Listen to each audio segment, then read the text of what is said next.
Now that's real. Welcome back to Real Faith Conversations, where we try to talk about life, culture, and faith in the most genuine way possible. My name is Ryan Morris, and we are here with Rachel Bowman once again. How are you doing? I'm good. How are you? Great. Saw you got a new shirt there. I do. It's not a new shirt, but it came back from China. So I got my stuff back from China finally. So right before the pandemic hit, I came back from China, left my stuff in China. That's a good idea. And I got it back exactly a year from when I left China. So you've been living with like 3 shirts and basically. Yeah, basically I've been living a humble lifestyle. That's fair. For a year. Fair. I actually liked it.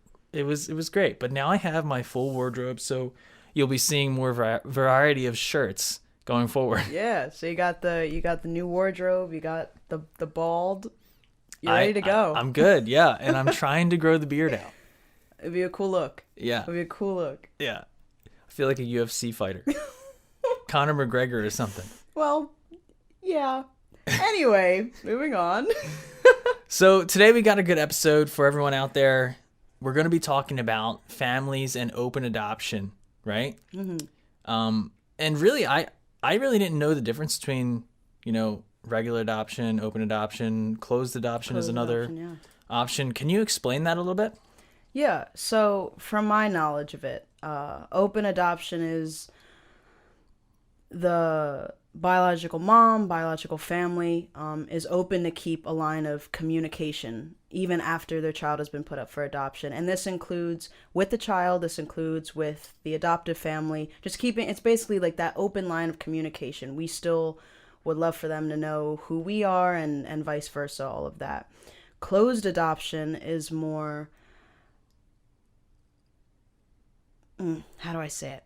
It's more like that line of communication is kind of closed off, whether it's a distance thing, especially when, a child is being adopted from a whole different country. It could be just a personal choice that the biological mom or parents had, just, I want my kid to just grow up in this family and not know who I am, and I'm going to keep living my life and do what I need to do. And there's nothing wrong with that either. It's a choice that has to happen beforehand, but I think coming out of either, it's still adoption, and it's still, giving a child a home and a good place to grow up, hopefully, and be. But I feel like that's the main difference between the open adoption and the closed adoption. It's that open line of communication back and forth as the child continues to grow up. Mm-hmm. Yeah, that's good. I like topics like this because, for the most part, adoption is a very joyful thing, right? And generally speaking, now there's some hardships that come with that, and we can talk about that in this podcast. But it's a very joyful thing to know that a child can be placed in good hands, right? Generally. Mm-hmm. And I was looking up, some facts for this show, as we always try to do, just some quick facts to throw out there just to get people thinking. And about 5 million people in the United States are adopted. Yeah. That's pretty cool, right? Out of 300 million people, 500 million are adopted. 2.5% of children under 18 are adopted. It's a pretty good number. Yeah. But, there's also the statistics that show how many people were not adopted and waiting to be adopted, right? I think in 2019, upwards of 120,000 plus people were, or children, I should say, not people, children were waiting to be adopted in the United States. So there's that figure too. That's kind of the downer of this conversation. But for the most part, it's very a joyful thing to know that a family, if they have the means, can take care of a child in need. Right. And I'm adopted, so we'll put that out there.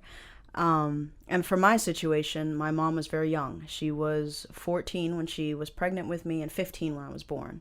So, that's a child. Wow. And a child trying to raise a child it's a really difficult thing to do, especially if you don't have the right support system. And not saying that she didn't, but she was able to make a very grown-up decision at 15 to, go through with the whole pregnancy first and then put me up for adoption. And while, you'll get some people who are like, well, yeah, she's a child. She shouldn't be taking care of a child. it's still, you carry a baby for 9 months. You have that baby, you hold that baby, and that baby's yours. And then you give her away or give him away, and to a different family, and that's where some of that hardship comes from on the biological side, I feel like, at points. But yeah, both my sister and I were adopted, and I can honestly say that without it, I wouldn't be at all the person that I am today. And that includes music, that includes my fashion sense, that includes everything I am, is this way because of what happened 20 years ago. I was adopted from birth, so my mom had already been reaching out to different families and seeing who would be the best fit, and then she met the Bowmans, and that was the family that she ended up choosing, and she couldn't have done a better job. So. Wow, that takes a lot of courage for your mom, right? Yeah. Your biological mom to do that, because like you said, there is a sort of an attachment thing there, right? Mm-hmm. To say, like, you carried this child for 9 months and you're doing what's best, right, in your perspective for Right. the child. Yeah, it's Wow. important. It's important to note the fact that there was that amount of strength coming from her side, and the strength of my parents, who had been trying to naturally have a baby for years, and it just was not working the way they were hoping it would. Mm-hmm. And then realizing that they wanted to adopt anyway, and that's when I came into their life and made them parents for the first time. So it's definitely the amount of courage from both sides, the amount of strength from both sides, and the love from both sides as well, is definitely, like, I feel like that has to be noted, not even including me into the equation yet. Yeah. And so you had, from my understanding, an open adoption, right? I did. Where you already described it in the beginning of the podcast, where you have a relationship with your biological mother still, right? Yeah. I met her for the first time when I was about 13, 14 years old. And then from there we would try to see her maybe once a year if we could. With COVID and all of that being a thing now, it makes it a little bit difficult, obviously. But, we follow each other on social media, and, we'll talk here and there. She would write letters when I was really young. So it was the fact that she was still, reaching out. My mom was always sending her pictures of me growing up, so she kind of got to watch my progression growing up as well, which I think is really cool. But at the same time, how we're talking about, some of the hardships that come with adoption. Again, not even thinking about me, but, on her side, as I'm growing up and, in a different family, her having this fear of, oh, well, does my daughter hate me? Is she going to hate me? Is she going to grow up to have resentment towards me because I wasn't able to raise her the way I wanted to at that point? And I think that's a very real thing that people worry about. Like, will they hate me at one point? Yeah. And I can say from my side, I never could have any hate for her because of the fact of where I ended up and the opportunities I was given and the loving and caring family that I was put in.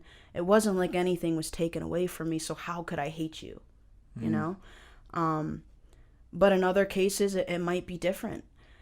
But it is one of those struggles that it's kind of like you don't know. And so it's something that can definitely, like, bother you as you continue, to live your own life, even if your child is with a different family. But I would say that's probably one of the struggles from the other side, not from the kid who's adopted. There's different things that go into that. Yeah. Yeah, I think we can get into some of those things that maybe the child goes through. But would you say that adoption was the best possible scenario for you? I think from where I stand now, yes. And only because, like I mentioned before, just the opportunities that I was able to be given and then go after. And, my parents always supporting my music and supporting where I want to go in life. And not saying that I wouldn't have that same support in, my biological family. But even, geographically and looking at, like, financially, like, would I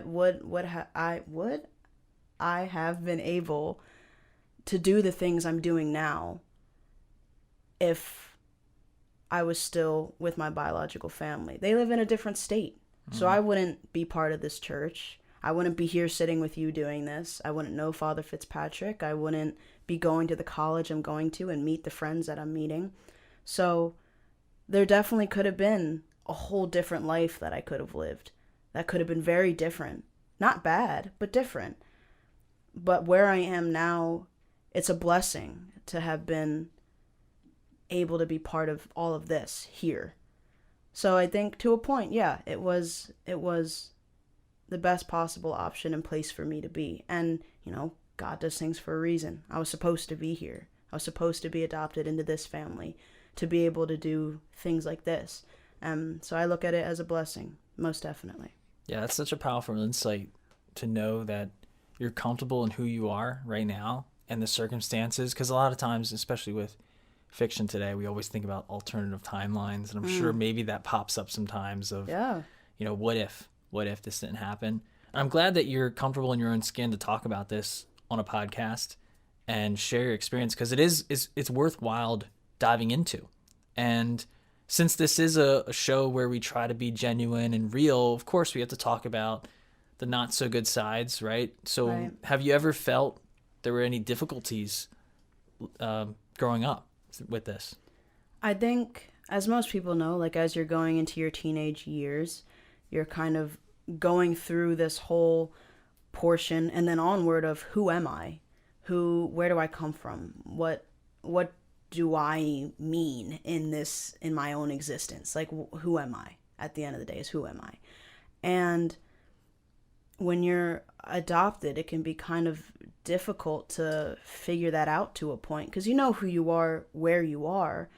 But when you're looking at, culture and heritage and,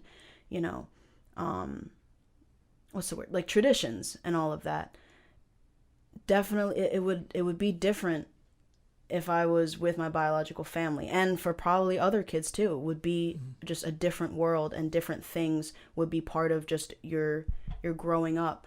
I think another one was kind of in school at points where kids didn't really know how to ask about things, so they were afraid of hurting my feelings or coming across as mean when they had questions about adoption and what it meant. And I remember some common things I would get, like, oh, are they your step parents? Do you call them by their real name? And it was like, no, they're mom and dad. A big one that actually I definitely wanted to mention here was, oh, but what about your real parents, your real mom? And it's like, no. My parents who adopted me are my real parents. They raised me. They were there when I was just a teeny tiny little guy, and now where I'm 20 going on whatever and continuing to grow up. So they are my real parents. So it's some what's it like, the terms where it's like, oh, biological versus real is an important thing to try to remember. But I think, because some people use those terms interchangeably, right? yeah Without even thinking about it, right? I'm sure those people that said that didn't mean any harm towards you, right? No, it's and just they weren't thinking, right, about the repercussions of that, right? Yeah, and like I said, like I never took it as, someone's trying to hurt my feelings or anything. It was more just the fact that they didn't know much about it, because they are biologically attached to their parents. So the idea of coming from a different family, the first thought is usually, oh, step parents or foster parents and stuff like that, which makes sense. And I could never be upset at somebody for asking me those questions. It was just a matter of kind of like correcting them in a way that was more on the educational side and less of me kind of coming back at them. But even that, I wouldn't even consider much of a struggle. I think I would consider it more of like me being able to tell my story and feel confident about where I'm coming from and where I am now. Then it was always cool to hear like, oh, that's kind of cool. Like, yeah, it kind of is, It is cool, yeah. I mean, going about, because you actually touched on this, right? The cultural differences, right? Or the traditions that may come based on racial background or other backgrounds. Now, like you said before the podcast, we were just talking. like some people didn't even realize you were adopted because your mother, you said, is Italian. Yeah. So, in the summertime she tans up, and you guys have similar hair. And so some people don't even realize that. From a cultural perspective, what is that like to have, your biological background, but then you're raised in sort of another household? I think to a point, because I was raised in the household I'm in now from birth, it wasn't like I had to switch a mindset of, oh, this is who I was before and this is who I am now. It's more, this is who I am just in general. But there definitely were questions that I had about things that weren't able to be answered by my adopted parents, my parents.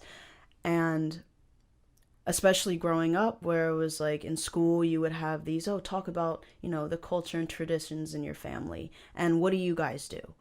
And I'm, my mom's Honduran, and so they definitely have their own traditions that they do. They speak Spanish. That's one of their languages. And it's not something that I know. I cannot speak Spanish. I would love to be able to, but like I have a half sister, and she was raised with Spanish in her vocabulary as well, so she can speak 2 languages.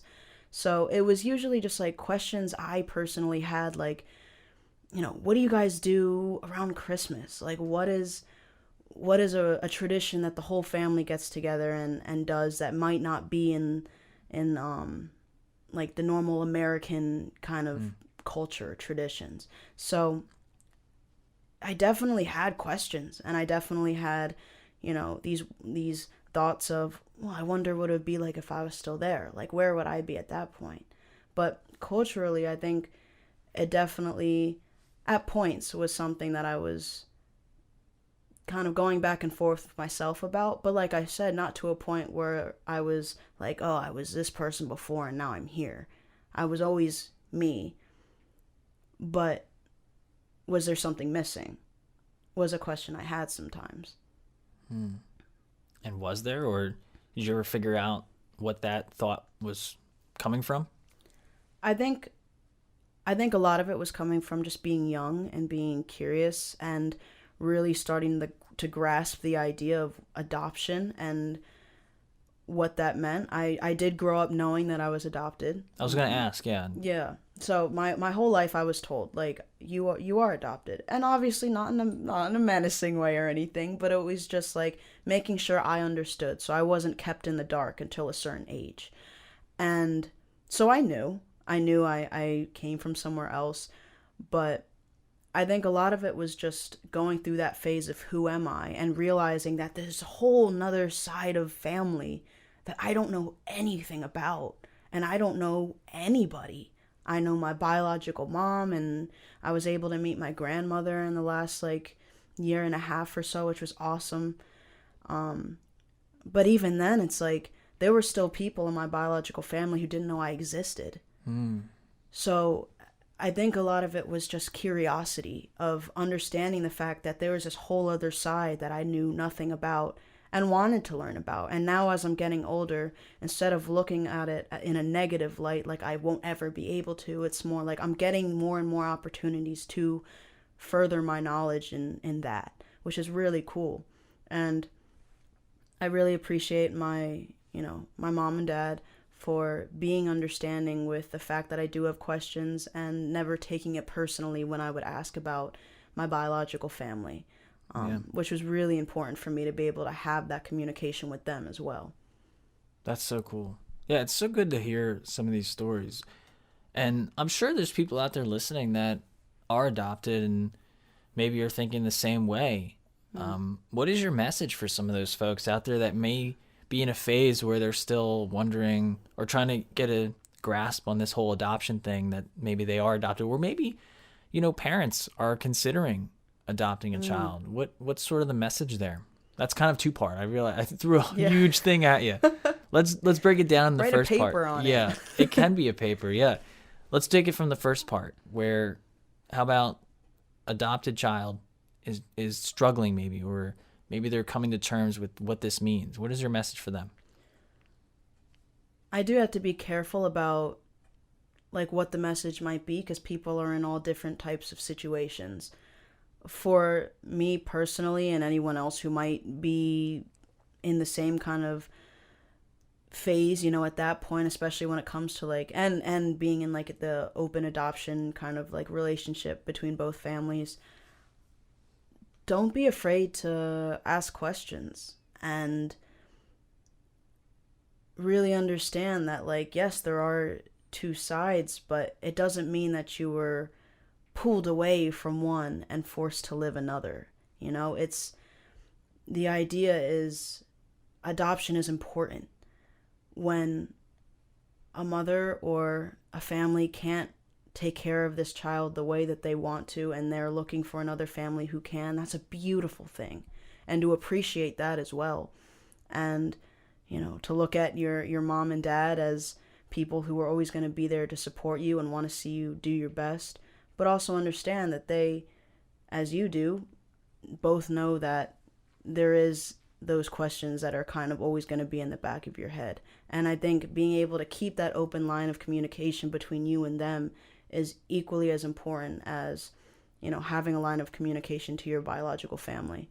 And I think that's really all I can say from that sense, because like I said, I don't know everybody's situation, and I don't want to assume that, you know, everyone is in a good and happy place with the idea of adoption. There definitely can be people who resent their biological family, and people have their reasons. But for me personally, it was growing up and understanding that I am adopted and there is more to me than some other people when it comes to the different families and all of that. But that doesn't make me any less of my parents' child. I'm still their child, even though it's not by blood. Yeah. And I am loved and supported, and that's what's important. And that's what I choose to focus on rather than what could have been. That's amazing. And then on the other part, for maybe couples or families thinking about considering adoption, what's your message for them? Well, you said in the beginning one of the statistics of, you know, how many kids are waiting for a family, especially in like the foster care system, where you see a lot of like negative things coming from that, and kids really having a difficult time. You see kids getting to a certain age, and that's when parents don't want to adopt anymore. They don't want to adopt kids who are older.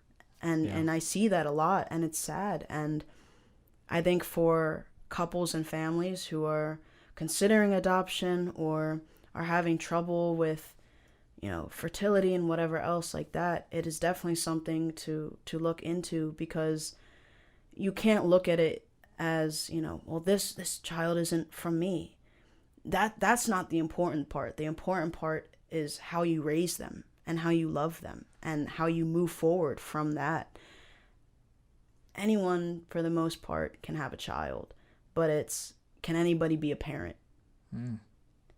And if you're really, truly wanting to be a parent, you could open up your home to a child who really needs parents and needs that love and support that they're just not getting, you know? And especially like with my situation, my mom being, you know, very young, it was important that she had people like my mom and dad, Sharon and Ian, there to... Sharon and Ian Bowman. Yeah. Shout out to them. Shout out mom and dad. But it was important that she saw them as an opportunity to be able to continue to live her life and know that I'm in a good spot. And I am, and I continue to be because of that decision. So research about it, talk to other people who may have already adopted, watch YouTube videos about families who brought in other kids, because it's a beautiful thing seeing families together and seeing kids get the opportunity to be in a loving family. And like I said, for me, it was the best scenario that could have been chosen for me and my well-being. And that's still your kid, you know? Yeah. You're going to be the center of their world for a long time. And it's no different, I feel, to a point, than, you know, having your own kids naturally. Yeah. And I love that insight you made there. The difference between having a child and being a parent, right? Anyone can have a child, but it's a tall order to be a parent. I think a lot of time in our generation, people are afraid of that term, that word, parenthood. Yeah. It's scary because it is a sacrifice. You have a lot of things on you, a lot of pressure, right? Because you don't want to mess it up. And a lot of people I talk to nowadays say, man, why would I ever want to bring a child into this world? I hear that a lot too. Yeah. Well, what about in this case? The child is already in the world. Think about that. The child is already in the world and they need a parent. Not it. Sorry. The child needs a parent. Yeah. And a lot of times two parents. Yeah. You know, like you had Sharon and Ian. Shout out. Shout out number 2. You know, we can talk for hours about the importance of having great parents in our society. And that's part of the reason you said, go out, do your research. Part of it is having that dialogue from mentors, showing people why it's important to be a great parent. Having spotlights on parents like Ian and Sharon. We keep talking about them. I hope they watch this. But shining the light on them and saying, wow, these people are great examples. Let's lift them up in our society as great examples of parents, you know? Yeah. Because we need it. We need it more than ever, I think, is some great parents that can sacrifice. Because that's really what it is. Parenting, it has its glory, but it's really a sacrifice. Think about all the times they probably had to change your diaper, get up in the middle of the night. Yep. It's a sacrifice. And, you know, it's one worth taking, in my opinion. Yeah. And it's a for life thing. It's not I guess I'll get through these next 18 years and then I can do it. You know, you're a parent forever. Once you're a parent, you are a parent. And it's about how you decide to go about that and your actions that really speak louder than words, which is, you know, cliche, but it's true. And, you know I definitely gave my parents a lot of trouble growing up, whether it was... I'm sure you did. Yeah, thank you. Whether it was just like me struggling in school and not really seeing the issue with that. I definitely had moments, and this is something that they actually, you know, told me you have to go to classes and stuff when you are looking to adopt. And one of the things they said in the classes is, you know, when they get to this preteen kind of age, like, you're probably going to hear, oh, you're not my real parents. You'll probably hear that at some point. And they did, from both my sister and I. There were definitely times where out of anger it was, I wish I lived with my biological mom. I wish I wasn't here. And while it was out of anger and they knew that we didn't really mean that, it still stings because, you know, they see themselves as our parents and they are our parents. So when their child is saying, well, you're not really my mom, you're not really my dad, it hurts. And so of course there's going to be hardships. Of course there's going to be extra things, especially with an adoption, where it can get a little bit difficult to have that, you know, relationship with your child as they're getting to these preteen, more rebellious age. And there's this additional thing of adoption attached to it. How do you deal with it? How do you, you know, continue to remind yourself, like, no, I am a good parent and this is my child, and right now they're just, you know, upset with me. And seeing the difference between that and, oh, I must be the worst, I must be, because you're not. Things are always going to be said out of anger, but for something like adoption, it can definitely sting a little bit more when it's that reminder of, well, I didn't come from you. Yeah. And it goes both ways, right? Yeah. That's basically what you're trying to say here, right? Mm-hmm. It can hurt the child, but it can also hurt the parents who made this sacrifice and welcome the child into their home, right? And teens are difficult in every circumstance. Oh, yeah. So I'm sure it adds another layer to it when there's adopted teen, right? Yeah. Wow. And then I wanted to also talk about the faith component, right? Because you were adopted and now you're in this loving Catholic family. Right. What is that like when you're kind of growing up? For me, one thing that comes to mind is the old saying, we're all children of God, right?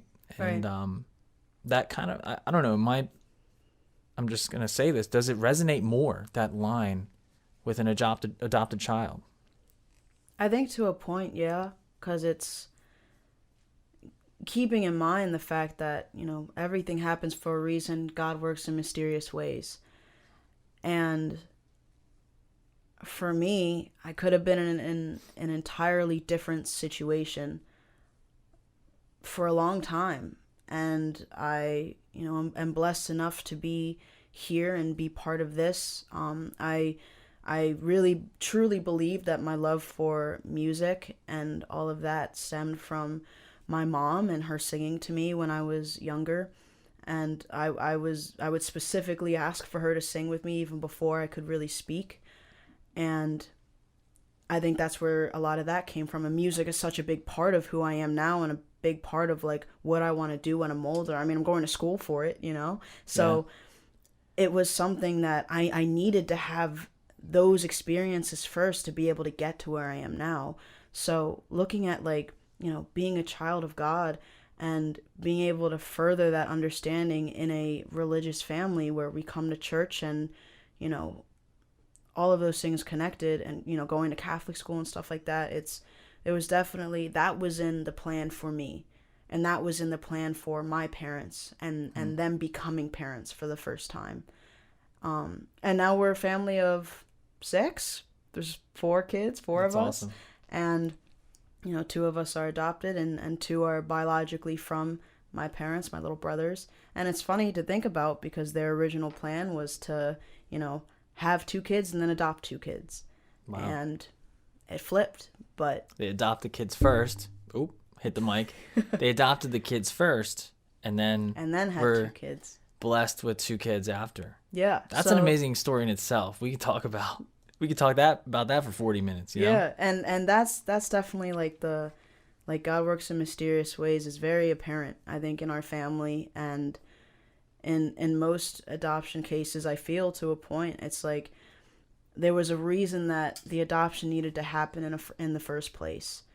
And now, seeing that progression of from a young kid or a baby to being an adult, you start to kind of see the importance of why some of those things needed to happen, even if as a younger teenager or whatever, you had moments where you were like, is this really where I was supposed to be? Was I supposed to end up here? I think to a point, yeah. Wow. Yeah, that's awesome. I mean, right before this podcast, you mentioned about your schooling, and I had some trouble with the audio, and you fixed it. Wow, what a great gift we have here. Rachel Bowman being the fixer of audio things. The tech guy. But we joke about that, but that's so true. I mean, think about all the things in your life that are directly from this experience, right? Your whole lifeline really has stemmed from this, and your whole direction, your interest in music, sound, audio stuff. It definitely led you to this podcast and helping out produce the show and everything. Right. But think about all the other things that have touched people's lives. I mean, just the fact that we hear your voice on Sundays or on Saturday nights singing, that's amazing, right? Like that ministry of music provides, that spiritual moment for people, right? Yeah. Where it adds to the experience of the liturgy. And that's something you just can't replace. I mean, you and I both know it's hard to find great people to serve in ministry, especially music ministry. Right. And you found yourself here for 10 years, right? I'll say that now. 10 years serving in the music ministry at St. Peter. And all of that was mostly because you were in a loving household and you have no regrets, it seems. No. And I can't, because another way I remember at one point I thought about it in a different way. Like, my biological mom was so young, right? Like, she was 14 when she was pregnant. There very much could have been a point in time where I could have just simply not existed at all. Without adoption even being an option, I could have just not been here, And to a point, I don't think I could have blamed her for that because of how young she was, about to go into freshman year of high school. Like, this is a time where you should be, making friends, figuring out how you're going to get from class to class, learning how to use a locker, not worrying about a pregnancy, let alone Yeah. raising a child. Buying diapers and food. It's expensive. And again, like, if you don't have the right support system, how are you supposed to do that? And so there were definitely moments where I was just like, I really could have just been an issue in someone's mind and then terminated because it would have been too much. Yeah. But she had the strength and the courage to go through with the pregnancy, and not only do that, but realize that adoption was the best chance for me to have a good and well-rounded life.